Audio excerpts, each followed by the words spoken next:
بسم اللہ الرحمن الرحیم واساس قواعد عقائد الاسلام وعلم التوحید والصفات۔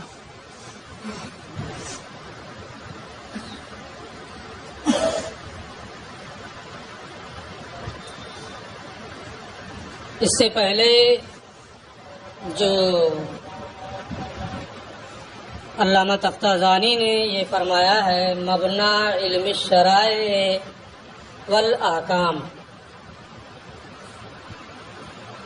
اس کی وضاحت اس سے پہلے کے درس میں کر چکا ہوں۔ اس کے بعد انہوں نے فرمایا واساس قواعد عقائد الاسلام۔ اساس کا معنی جڑ، بنیاد، اصل۔ قواعد یہ قاعدہ کی جمع ہے، اس کا بھی لغوی معنی ہوتا ہے اساس، بنیاد۔ اصطلاحی معنی قاعدہ کا ہے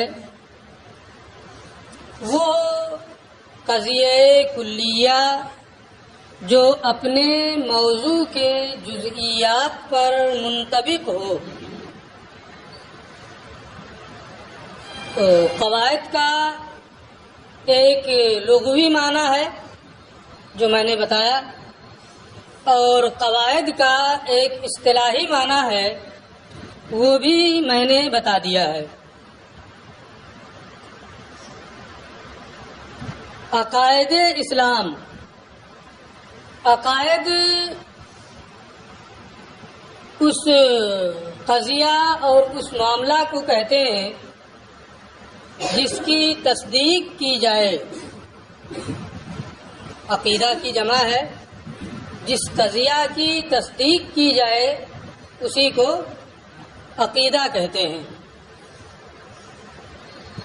اس جملے کا ترجمہ اسلامی عقائد کے قواعد کی بنیاد۔ میں نے ابھی یہ بتایا ہے کہ قواعد کا ایک لغوی معنی ہے اور ایک اصطلاحی معنی ہے۔ یہاں قاعدہ کا لغوی معنی مراد ہے یا قاعدہ کا اصطلاحی معنی مراد ہے؟ بعض علماء اس بات کی طرف گئے ہیں کہ قاعدہ یہاں اپنے لغوی معنی میں مستعمل ہے، یعنی اساس، بنیاد، جڑ کے معنی میں۔ تو ایک ہی معنی کے دو لفظ کا استعمال انہوں نے کیا ہے۔ اگر یہی معنی مراد ہو، لغوی معنی ہی، تو پھر اس کا ترجمہ ہوگا اسلامی عقائد کی بنیاد۔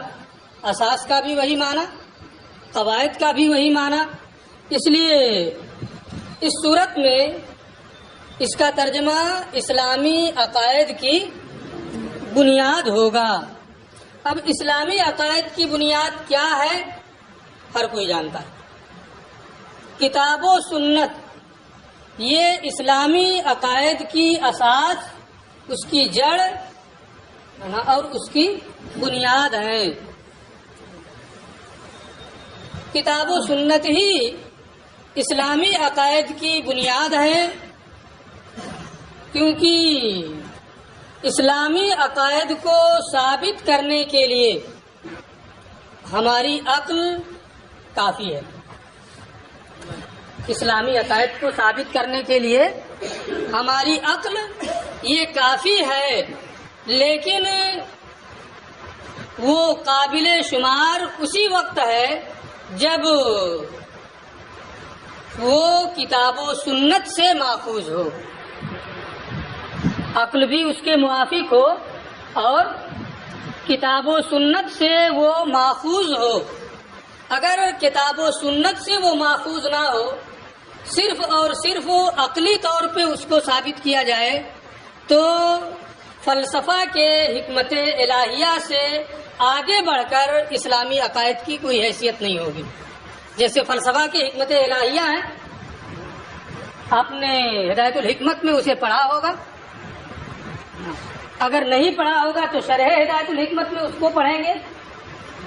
تو جیسے حکمت الہیہ میں ہوتا ہے کہ صرف عقل کی بنیاد پر چیزوں کو ثابت کیا جاتا ہے، کتاب و سنت سے ان کا کوئی تعلق نہیں ہوتا ہے. اگر اسلامی عقائد کو صرف عقل ہی کے موافق دیکھا جائے تو اس کا کوئی اعتبار اور کوئی شمار نہیں ہے.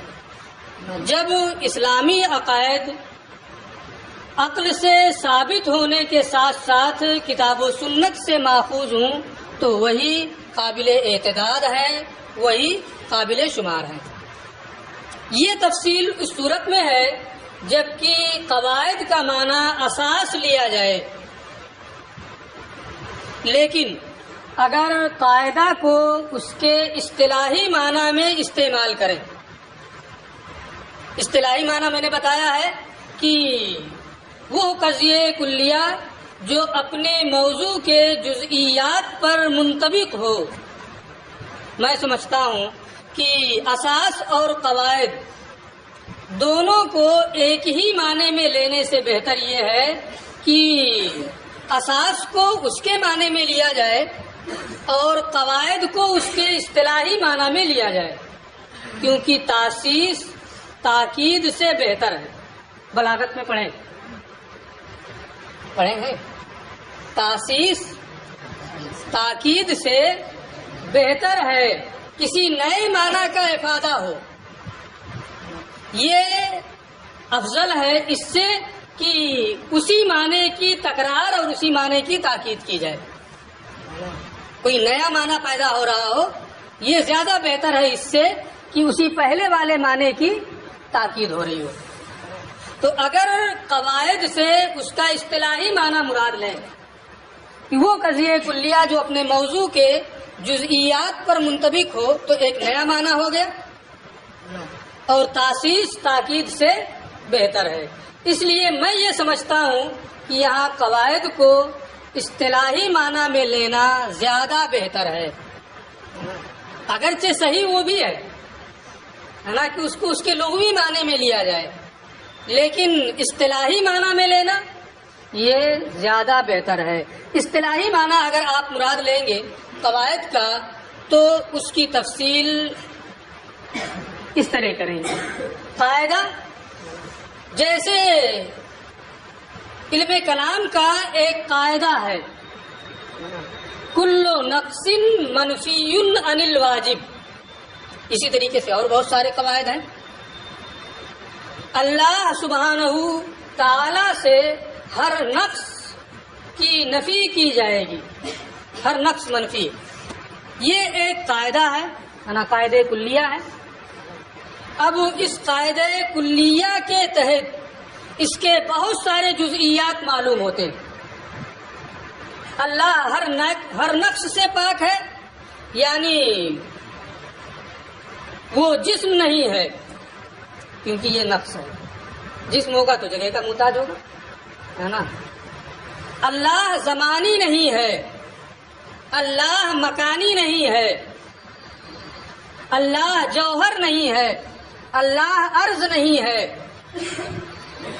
یہ تمام جزئیات اسی ایک قاعدے سے معلوم ہوتے ہیں، کلو نقص منفی عن الواجب سبحانہ و تعالی. تو اب اگر یہاں قاعدہ سے اس کا اصطلاحی معنی مراد لیں تو اس کا ترجمہ ہوگا اسلامی عقائد کے قواعد، مثلا کلو نقص منفی عن الواجب، ہے نا. اس طرح کے جملہ قواعد کی بنیاد کیا ہے؟ وہ علم التوحید و صفات. وہ علم توحید اور علم صفات ہے. تو علم شرائع اور علم احکام کی بھی بنیاد اور اسلامی عقائد کے قواعد کی بھی بنیاد کیا ہے؟ علم توحید اور علم صفات۔ علم توحید و صفات کا یعنی ذات باری تعالی اور اس کی صفات کا فقہ، اصول فقہ، قرآن، حدیث وغیرہ کے لیے بنیاد ہونا پہلے والی صورت ہے نا۔ علم شرائع اور احکام کے لیے علم توحید و صفات یہ کیا ہے؟ بنیاد ہے۔ تو اس کے لیے بنیاد ہونا، اس کی صورت یہ ہے کہ علم توحید و صفات کے ذریعے سے اللہ عز و جل اور اس کی صفات کی معرفت ہوتی ہے۔ علم شرائع اور علم احکام کے ذریعے سے جو قرآن ہے، نبی ہے، حدیث ہے، فقہ ہے، اصول فقہ ہے، وجوب ہے، ندب ہے، اباحت ہے، ان تمام چیزوں کی معرفت علم شرائع اور علم احکام سے ہوتی ہے۔ ظاہر سی بات ہے اگر بندے کو اللہ عز و جل کی ذات و صفات ہی کی معرفت نہ ہو تو پھر فقہ اور اصول فقہ کیا معنی رکھے گا، ہے نا۔ پہلے اور بنیادی چیز یہ ہے کہ اللہ عز و جل اور اس کی صفات کی معرفت ہو، پھر فقہ کی بھی معرفت کام آئے گی، اصول فقہ کی بھی معرفت کام آئے گی، حدیث کی بھی معرفت کام آئے گی، اصول حدیث کی بھی معرفت کام آئے گی، تفسیر، اصول تفسیر، ہر چیز کی معرفت کام آئے گی۔ لیکن اگر ذات و صفات باری تعالیٰ ہی کی معرفت نہ ہو تو یہ تمام چیزیں کالعدم ہیں۔ اس طریقے پر علم توحید و صفات یہ علم شرائع اور علم احکام کی بنیاد ہے۔ اور علم توحید و صفات یہ اسلامی عقائد کے قواعد کی بھی بنیاد ہے۔ یہ کیسے بنیاد ہے؟ اس لیے کہ علم توحید و صفات میں اسلامی عقائد کے قواعد کو بیان کیا جاتا ہے، اس کی وضاحت کی جاتی ہے، اس کی تفصیل کی جاتی ہے، اس پر وارد ہونے والے اعتراضات اور شبہات کا دفاع کیا جاتا ہے۔ اس طریقے سے یہ علم توحید و صفات اسلامی عقائد کے قواعد کی بھی بنیاد ہے۔ دونوں چیزیں ہو گئی۔ یہ تو اس عبارت کی وضاحت تھی، لیکن اسی کے ضمن میں علامہ تفتزانی رحمۃ اللہ تعالی علیہ نے ایک چیز کی جانب اور اشارہ کیا ہے کہ علم کلام، اس میں ایک بحث الہیات کی ہے۔ علم کلام میں ایک بحث الہیات کی ہے۔ میں نے کسی درس میں بتایا تھا کہ علم کلام کے الہیات کی جو بحث ہے اس کا موضوع کیا ہے؟ ذات باری تعالی اور صفات باری تعالی۔ علم توحید اور علم صفات کہہ کر کے علامہ تفتزانی نے الہیات کے موضوع کی جانب اشارہ کیا ہے کہ اس کا موضوع جو ہے وہ ذات باری تعالی اور صفات باری تعالی ہیں۔ وہ علم التوحید و صفات ہے، وہ علم توحید اور علم صفات ہیں ان کی بنیاد، علم شرائع احکام اور عقائد اسلام کے قواعد کی بنیاد۔ الموسوم بالکلام، علم توحید و صفات کا نام کیا ہے؟ علم کلام۔ مختصر نام اگر دیں گے تو کبھی اس کو علم کلام کہیں گے، کبھی اسی کو علم عقائد کہیں گے، کبھی اسی کو فکر اسلامی کہیں گے، کبھی اسی کو تصور اسلامی کہیں گے، ہے نا۔ یہ مختلف نام ہے نا علم کلام اور علم عقائد ہی کے ہیں۔ الموسوم بالکلام، جس کا نام علم کلام ہے۔ علم کلام نام رکھنے کی وجہ کیا ہے؟ آج ہم اس کو نہیں بتائیں گے۔ کیوں نہیں بتائیں گے؟ اس لیے کہ علامہ تفتزانی رحمۃ اللہ تعالی علیہ آنے والے اسباق میں بہت تفصیل سے اس پر گفتگو کریں گے، تو آج بھی بتائیں، پھر جب یہ وہاں گفتگو کریں تو پھر بتائیں۔ بار بار ایک ہی چیز کا ارادہ کرنے سے کوئی فائدہ نہیں. جب بحث آئے گی نا، اگر بحث نہیں آئے گی تو آپ کہیے گا حضرت آپ نے کہا تھا آئے گی نہیں آئے گی، ہے نا، تو پھر بتا دیں گے. اور اگر آ گئی تو نہ آپ کہیں گے نہ ہم بتائیں گے، وہی جو چیز رہے گی اسی کو بتا دیں گے. الموسوم بالکلام، جس کا نام کیا ہے؟ علم کلام ہے. المنجی ان غیاہب الشکوک و ظلمات الاوہام. منجی منجی دونوں اس کو پڑھ سکتے ہیں، معنی ایک ہے، نجات دینے والا، بچانے والا، حفاظت کرنے والا. غیاہب یہ غیہب کی جمع ہے، اس کا معنی تاریکی. شکوک دو معاملوں میں اس طریقے سے متردد ہونا کہ کوئی پہلو راجح نہ ہو، اس کو کیا کہتے ہیں؟ شک، ہے نا. وہم جانب مرجوح کو وہم کہتے ہیں، ہے نا. دو معاملوں میں تردد ہے لیکن ایک جانب مرجوح ہو جائے تو اسی کو کیا کہیں گے؟ وہم کہیں گے. دو ہی ہے اس لیے میں دو ہی بتا رہا ہوں، زن کسے کہیں گے وہ معلوم کرنا آپ کی ذمہ داری ہے. المنجی ان غیاہب الشکوک و ظلمات الاوہام، کچھ کام آپ کی ذمہ بھی ہونا چاہیے.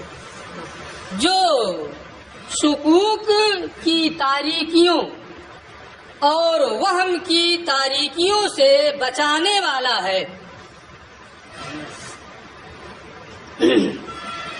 تو علم کلام یہ شک اور وہم کی تاریکیوں سے حفاظت کرنے والا ہے، بچانے والا ہے. اب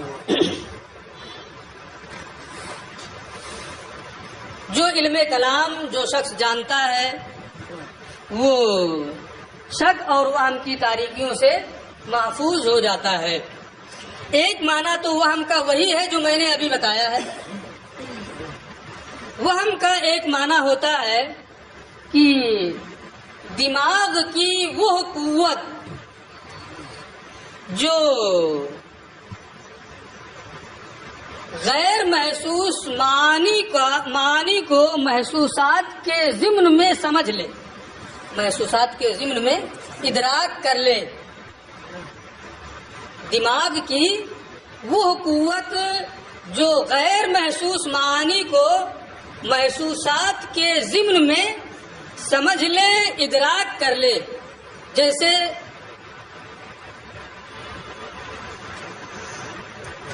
آپ ہی لوگوں میں سے کسی کو مثال میں رکھ لیں، ہے نا، یا زید کو مثال میں رکھیں. زید ہے، وہ محسوس ہے کہ نہیں ہے؟ ایک شخص ہے، ظاہر سی بات ہے محسوس ہے. اس کا بہادر ہونا یہ بھی محسوس ہے، دیکھ رہے ہیں، چھو رہے ہیں نہیں، لیکن اس زید محسوس کے ضمن میں آپ اس کی شجاعت، آپ اس کے علم، آپ اس کی بزدلی جو ایک غیر محسوس معنی ہے اس کا بھی ادراک کر لیتے ہیں، اسے بھی سمجھ لیتے ہیں.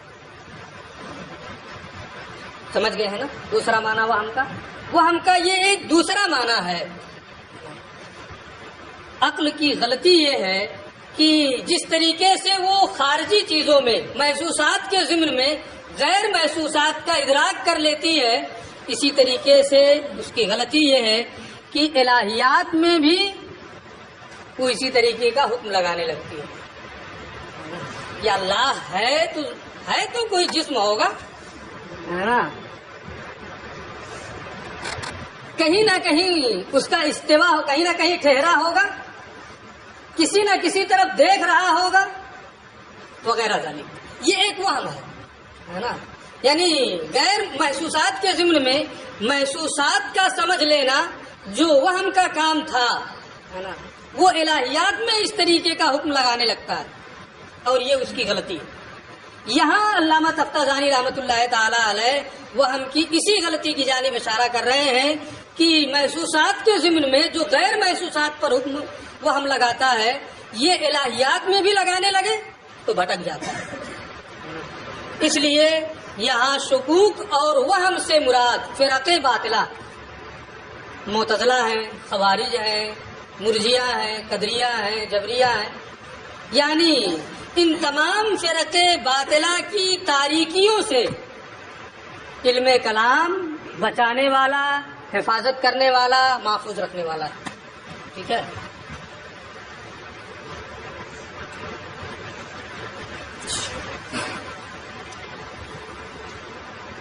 اب یہاں یہ بات پوری ہو گئی. پھر یہ کتاب کے بارے میں اب گفتگو آگے بڑھا رہے ہیں. وَإِنَّ الْمُخْتَصَرَ الْمُسَمَّى بِالْعَقَائِدِ لِلْإِمَامِ الْهُمَامِ قدوة علماء الاسلام نجم الملت والدین عمر النصفی اعلی اللہ درجتہ فی دار السلام. امام ہمام، امام کا معنی آپ کو معلوم ہے. ہمام کا معنی اہم مسائل میں جس کی جانب لوگ رجوع کرتے ہوں، مشکل مسائل میں جس کی جانب لوگ رجوع کرتے ہوں. قدوہ کا معنی رہنما ہونا، پیشوا ہونا، مقتدا ہونا. علماء اسلام یعنی یہ مرجع العلماء تھے. نجم الملہ، نجم کا معنی ستارہ، ملت اور دین یہ ذات کے اعتبار سے دونوں ایک، لیکن اعتباری فرق ہے ان دونوں میں. شریعت اس اعتبار سے کہ اس کی تابع داری کی جاتی ہے، یہ دین ہے، اور اسے لکھا جاتا ہے، اس اعتبار سے اسے ملت کہتے ہیں. یہ اعتباری فرق ہے. عمر النصفی تو امام ہمام علماء اسلام کے مقتدا نجم الملہ والدین عمر نصفی اعلی اللہ درجتہ فی دار السلام کی مختصر عقائد نامی کتاب. ٹھیک ہے، یہاں ترجمہ میں نے کر دیا ہے نا. اب مختصر سے ایک یہ ہوتا ہے کہ کسی کتاب کا اختصار ہے. جیسے تلخیص المفتاح آپ پڑھیں گے، یہ مفتاح العلوم کا اختصار ہے. یہاں مختصر کہہ کر کے انہوں نے یہ مراد نہیں لیا ہے کہ شرح عقائد یہ کسی کتاب کا اختصار ہے، بلکہ یہاں مراد یہ ہے کہ یہ وہ کتاب ہے جس میں مدلل و مفصل مسائل کو اختصار کے ساتھ بیان کر دیا گیا، جس کا نام عقائد ہے. عقائد کی وضاحت میں اس سے پہلے ہی کر چکا ہوں. اور آگے کیا ہے؟ پھر اس کے بعد امام ہمام، یہ سب تمام چیزیں ہیں. عمر نصفی، عمر بن محمد نصفی رحمۃ اللہ تعالی علیہ، ان کے بارے میں شروع میں نے کچھ بتایا تھا. ایک چیز میں یہاں اور بتا دوں کہ علامہ عمر بن محمد نصفی رحمۃ اللہ تعالی علیہ یہ بہت اچھے عالم تھے، اور یہ صاحب کشاف زمخشری کی ایک تفسیر ہے جس کا نام کشاف ہے نا. یہ معتزلی تھا. دونوں معاصر ہیں، عمر بن محمد نصفی اور زمخشری صاحب کشاف معتزلی. یہ دونوں کیا ہیں؟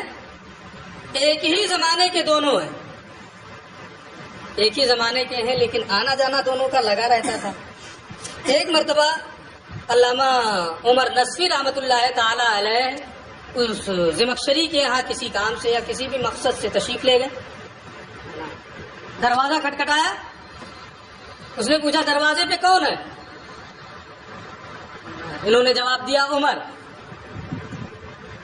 تو دونوں پڑھے لکھے تھے، اگرچہ وہ معتزلی تھا لیکن تھا پڑھا لکھا نہ، بہت قابل آدمی تھا.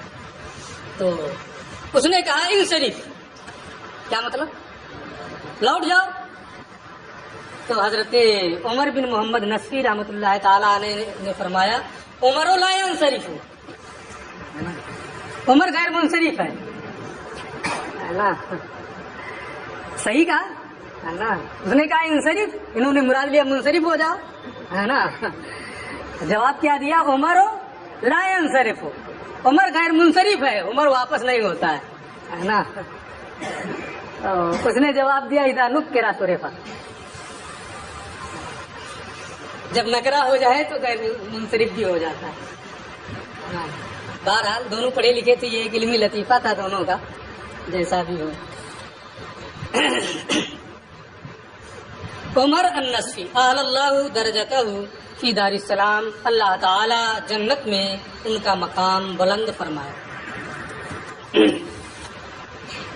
یشمل من هذا الفن علی غرر الفرائد و درر الفوائد۔ غرر یہ غرتن کی جمع ہے، گھوڑے کی پیشانی میں جو سفیدی ہوتی ہے اسے غرہ کہا جاتا ہے کیونکہ وہ نمایاں ہوتی ہے،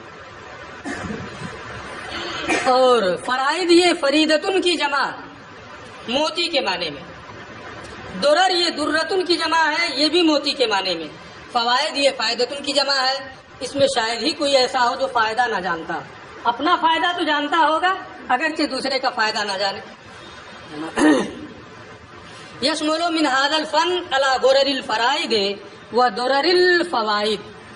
تو عقائد نامی مختصر رسالہ عمر نصفی کا اس فن یعنی علم کلام کے عمدہ اور نفیس فوائد پر مشتمل ہے۔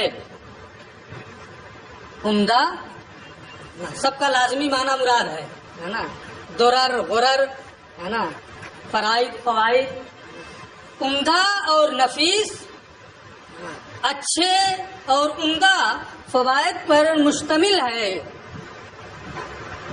فی ضمن فصول ہی للدین قواعد و اصول۔ یہ غرر الفرائد درر الفرائد فوائد سے حال ہے نا، فی ضمن فصول، اس حال میں کہ وہ عمدہ اور اچھے فوائد ایسی فصلوں کے ضمن میں ہیں جو دین کے قواعد اور اصول ہیں۔ فصول یہ فصل کی جمع ہے، اس کا ایک معنی ہوتا ہے الفارق بین الحق والباطل، حق و باطل کے درمیان فرق کرنے والا، اور اس کا ایک معنی ہوتا ہے کہ وہ کلام جو دوسرے سے جدا ہو، بالکل الگ ہو جائے۔ کوئی بھی معنی آپ یہاں مراد لیں، دونوں معنی یہاں پر درست ہے۔ فی ضمن فصول، ایسی فصلوں کے ضمن میں، اس حال میں کہ وہ اچھے فوائد ایسی فصلوں کے ضمن میں ہیں جو دین کے قواعد اور دین کے اصول ہیں، جو نفیس باتیں علامہ تفتزانی نے علامہ عمر بن محمد نصفی نے ذکر کی ہیں، وہ دین کے قواعد ہیں، دین کے اصول ہیں۔ ان قواعد اور ان اصولوں کے تحت بہت سے جزیات آپ کو معلوم ہوں گے، جب کتاب شروع ہوگی تو دیکھا جائے گا۔ وَأَثْنَاءِ نُصُوصٍ هِيَ لِلْيَقِينِ جَوَاهِرُ وَفُصُوص۔ اثنا یہ تنیون کی جمع ہے، درمیان کے معنی میں، اور اس حال میں کہ وہ نفیس اور عمدہ باتیں ایسے نصوص کے درمیان ہیں جو یقین کے لیے موتی اور نگینے ہیں۔ خصوص یہ فسن کی جمع، نگینہ کے معنی میں نا، انگوٹھی میں نگ لگا رہتا ہے نا، اب اس کا معنی بھی لکھے گا نگینہ، یہ نگ انگوٹھی میں لگا ہے نا، کتنا دیکھے گا اس کو، وہی معنی سمجھ لینا۔ تو اس حال میں کہ وہ عمدہ اور نفیس باتیں ایسے نصوص کے درمیان ہیں جو یقین کے لیے موتی اور نگینے ہیں۔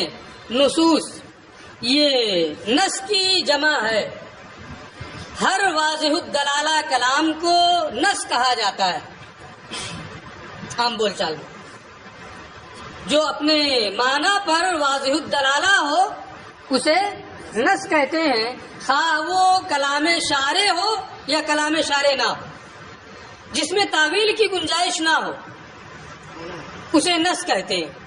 اصولیین کے نزدیک آپ نے نور الانوار پڑھنا شروع کر دیا؟ نہیں پڑھا؟ پڑھ رہے ابھی چشمہ دوم میں پڑھیں گے، اصول الشاسی پڑھ لیا، اس میں بھی نص کا معنی آیا ہے کہ جس مفہوم کے لیے، جس معنی کے لیے کلام کو لایا گیا ہے اس پر وہ واضح الدلالہ ہو نا، تو اس کو نص کہیں گے۔ یہ کلام شارع میں ہے، لیکن نص کا عام معنی ہے جو اپنے مفہوم پر واضح طور پر دلالت کر رہا ہو، خواہ وہ کلام شارع ہو یا کلام شارع نہ ہو۔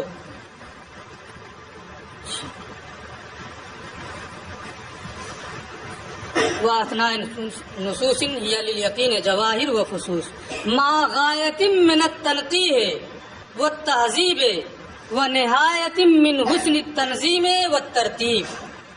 ساتھ ہی تنقیح کا معنی ہوتا ہے کہ